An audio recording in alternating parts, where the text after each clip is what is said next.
The Nico Iamaleava situation is seemingly all signed, sealed, delivered. He is going to be a UCLA Bruin. And this story has been the biggest story in college football over the last couple of days. It was definitely the biggest story of the spring transfer portal cycle to this point. And a lot of people, whether you were a Tennessee fan, whether you're a UCLA fan, we all kind of got this sick feeling watching this whole thing play out.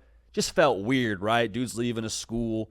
Seemingly it's financially fueled as to why he's leaving that school. And it's just like, man, it's like that meme. What happened to the game I love? What happened to the college football that I knew where it was about the logo? It was about the fight song. It was about, the pageantry, the tradition. Some of that is still, I think, baked into our sport. Some of that, I think, very much so still exists, but it wasn't to be found in this story. Wasn't to be found in the whole Nico Iamaleava saga. But with that being said, it's going to sound a little bit crazy to say this out loud, but just roll with me. Y'all, this might have been what our sport needed to get back right. Okay? Make sure you're subscribed. College football, nothing but college football year round. Appreciate y'all all being dialed in to the greatest sport on the face of planet Earth. But like I was saying, this might be what we needed, y'all. It might. And I know that sounds bizarre, but think about it this way. When do you actually get some real change? When something very public happens. That's when you get change. And rule changes are the most black and white example of this. Why do we now have the overtime rules that we have? Why do you go to 2-point conversions now after the second overtime? Because Joe Burrow and Texas A&M are going to 8+ overtimes. Okay, so we got to change that. Got to fix that. Why do we have the overtime rules around timeouts now? Because Kirby Smart last year against Georgia Tech is calling a timeout every single overtime and changing the way that whole game is flowing. Okay, that has to change. Public situation, everyone sees it, everyone sees the problem, has to change. Dan Lanning, 12 men on the field. Has to change. We talk about the Kenny Pickett fake slide in the ACC title game. There's a rule for that now. Has to change. The Nico Iamaleava situation where we all collectively, as a human race, are like, that's not good. That's not what this is about. That sits weird with me. Something has to change. And so there's two paths to change here, I think.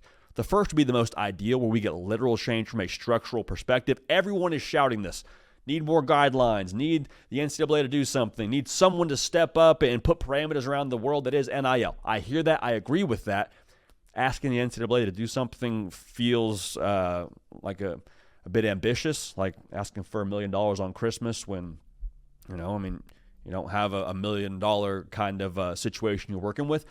But what I would say is possible is maybe this is the situation where schools like Tennessee or the SEC, or maybe it's a couple of conferences, just say, actually, we're not dealing with you NIL agents anymore. If you want to work with us, you got to have an NFL certification. There's over 800 NFL agents in existence. You don't think maybe a handful of those dudes could help us out at the college level?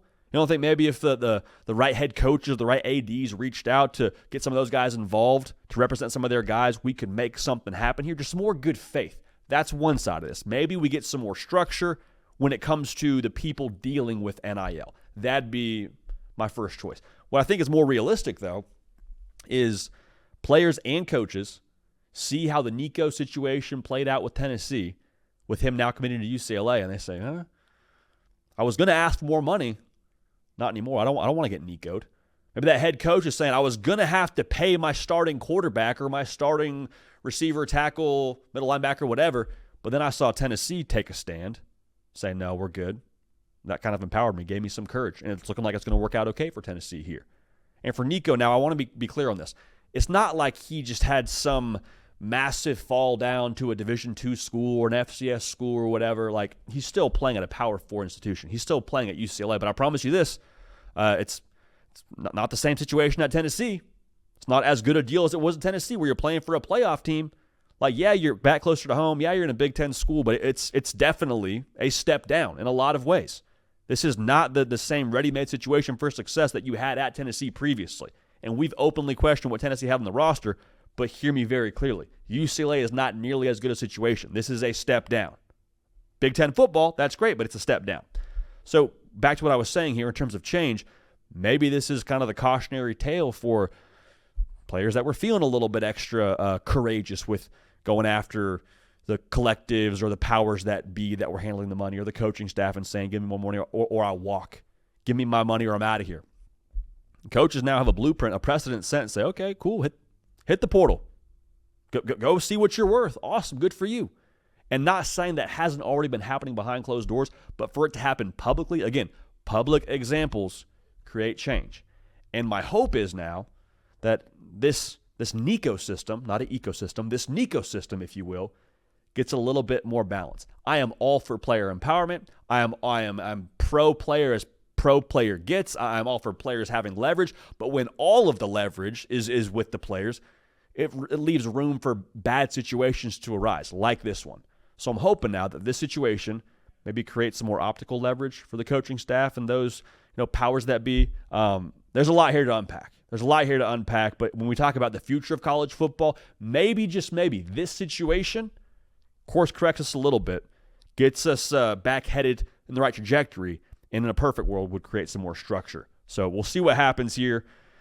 There's a lot to keep a pulse on. Full transparency, I'm rooting for Nico, dude. I do not think the UCLA thing or the reason for him leaving Tennessee in general was his idea. I hope he balls out at UCLA, but that only happens. I said it on a breakout video. It's on the channel already from him committing, but I'm going to say it again. That only happens when Nico decides to own Nico's career. Not my agent said this, not my counsel saying this, I should ask for more money, I should do this. It's my career. When I am done playing ball, and I'm at the country club playing golf with my buddies, talking about the good old days when I played ball, I'm talking about my career, not anybody else's, what I did between the white lines. And so I hope he takes ownership for that because he got the 5-star tools, man. I hope he balls out, and this is all just like a blimp on the resume for him, what his college career is, and when he's hopefully throwing dimes on Sunday. Rooting for you, Nico. Let's get it figured out, man. But we'll see what happens here.